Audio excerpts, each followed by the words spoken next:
Hi guys, so I've got another process video for you today, and I am using the January Noel Mignon kit. And this is a picture of my other niece. Her name is Dakota, and she's my older niece. The last video that I did was a picture of, I can't talk today, blah blah blah. It was a picture of my little niece Montana, and this is my older niece Dakota. And yes, her parents have a thing for naming their kids after states.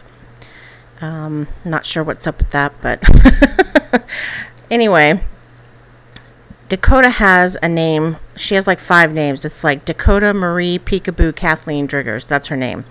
And her mom named the Kathleen after me, and the Peekaboo was after a skier or skater or something like that. So she's got Dakota Marie Peekaboo, 4 or 5 names. So she's got a pretty long name. Anyway, I'm just going through the papers and I'm looking for the colors that I want to use and the layers that I want to build. And I'm trying to decide what I want to use as my background. I know that I want to use that floral paper and the wood grain paper for sure, but I think I'm going to go ahead and go with a white background, which I don't normally do white backgrounds, but I just felt like doing something different. And it matched really well with the 2 pattern papers that I wanted to feature in this layout, which is those 2 that you see right now. So I'm just trying to decide how I'm going to position them and what sizes I want them to be. So I'm just going to play around for a few minutes until I figure that out, and I'll keep cutting until I see something that I like. And once it's in a shape or size that I like, I'll stop cutting. I kind of tend to do that. I just cut a big piece and then I cut it smaller and smaller. So I decided that I needed a horizontal strip down here just to break up the 2 other layers, and I'm going to use that teal wood grain from Chamel collection. And I'm not sure, I really like that teal paper or aqua paper with the heart, but it didn't match this layout, so I wasn't able to use it. But yeah, that strip right there. The other side I really like, and I can't wait to use that on something.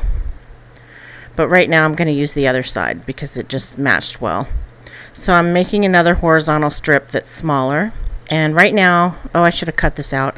This is Olaf, and it's a printable Olaf, and you cut out the little pieces and then you put them together with tape and you make your own Olaf. And I found it on Pinterest. It's on my Pinterest board. I'll put a link to it if you guys want to print it out for your kids. But I printed it out for my niece, and my little niece can't cut stuff out yet, so I was cutting it out for her. So anyway, that has nothing to do with the layout. But since I left it in, I thought I'd explain. It's a really cute little project for kids. And Olaf is really hot right now. So now I'm just adhering all my layers down, and I'm going to put down my photo, and then I'm going to go through some of the embellishments, and I'm going to start out with these gold Heidi Swap. I think they're Heidi. No, they're not Heidi Swap. They're crepe paper, I believe. Gold stickers. And I'm going to start out with the open book collection tag that says happy. And I've got some twine that's white. It has gold intertwined with it. And I'm going to use that to like put in the hole of my tag. Y'all have to forgive me. I really can't talk well today. Speak well, whatever. So I thought I was going to use this washi tape, and I'm going to stick it down up at the top left, but I'm going to end up moving it later. And I want to put a diagonal stripe across the bottom of my page, and I'm going to go ahead and look for a piece of paper to do that with, and then I'm going to try to cut it out, and I'm going to cut it out like 3 times, but every time I wanted it to go from right to left, and every time I cut it out, the big part went from the left to the right, and I couldn't figure out how to cut it the right way. So I just gave up and went ahead and taped it on there, or glued it on there from left to right. And you'll see right there. See how it's big on the left and it gets smaller on the right? I wanted it to be opposite, but for some reason my brain could not figure out how to cut it the other way. I'm just kind of, I don't know, slow like that. And so I cut a strip of this floral paper so it would like kind of peek out from behind the wood grain paper. And I want to put that on the bottom of my page.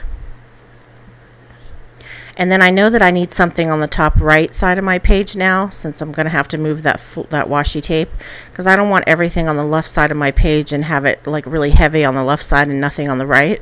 So I'm going to cut a rather large photo corner, and then I realize it's too big, and I'm going to cut it down a couple times until it's the right size, and then I'm going to put it in the right corner at the top of the page.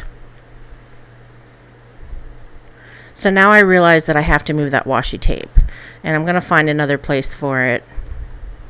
Not there, not there, but right there. And I'm going to leave that there.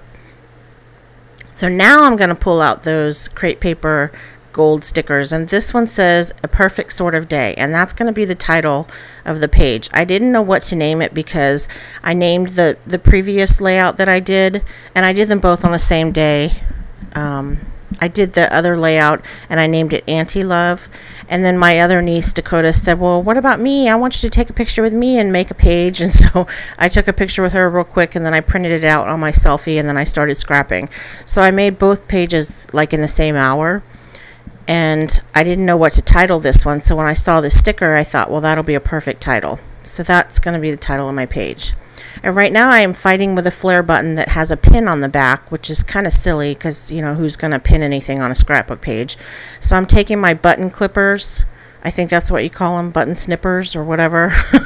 They're made to snip off the back of the button that sticks out. And I just cut off the metal part, and then I'm adding some foam tape, and I'm adding 2 layers so that it will stand up a little bit, and then I'm going to add that flare button. And now I'm looking at this green circle rub-on from Amy Tangerine, and I decided I wanted to put that on the left-hand side of my page, right there. And I'm using my basic gray rub-on tool to put that on there because I think it works a lot better than the little popsicle stick that comes with the rub-ons. And I've had that rub-on tool for years and years. They still sell it, but it's metal, and it just works a lot better. So now I'm going to rub on another little heart and a circle, and then I'm going to put another little circle up there next to the big green circle, and that kind of fills in the empty spots in my page a little bit. So now I'm going to look towards like smaller embellishments, and I found this ampersand, and my friend Rhiannon gave me these stickers in a birthday basket, and this one was a pink ampersand, and so I thought it would be perfect because it says The Perfect Sort of Day and Happy. So that worked out. And I thought about adding some enamel shapes, but I decided the page had enough. So that is pretty much my page, I think. Yeah, I was going to add a brad too, but then I just thought I don't want to overdo it. So, oh, I'm going to add a date stamp, and then it will be finished. So I'm just adding the day, which was like the 27th or something, a couple days after Christmas. And here is a close-up. I've got some photos at the end, and I stamped the date messy like that on purpose because I think it looks cool sometimes. And that's my little niece Coda. She's so cute. So thank you guys for watching. I'm sorry about the voiceover. I will see you next time. Have a great day. Bye.